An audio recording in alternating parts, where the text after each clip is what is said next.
Thank you very much. My name is Mary Holland. I teach at NYU School of Law.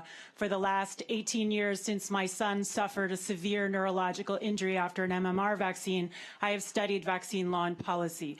I want to specifically address questions of community immunity or herd immunity, which are the basis for compulsion.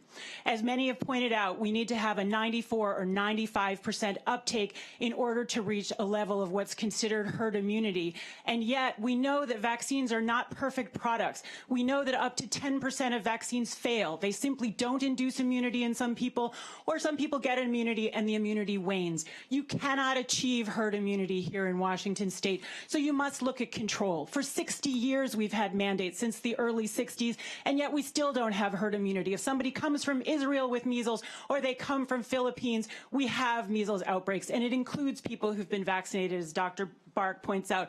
So what you can realistically achieve as legislators is disease control, and I support you absolutely to do that.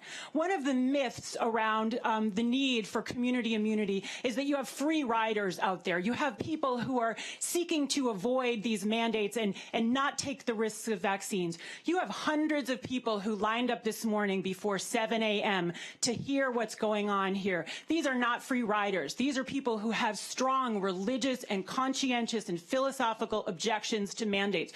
You will not get those people to vaccinate their children. Those people will move out of the state, or they will simply go underground, but they will not comply. So I urge you to control rationally and not do things that are coercive, that violate informed consent. Thank you very much. Okay, thank you. That concludes the hearing on House Bill 1638. There'll be no further action on that bill today.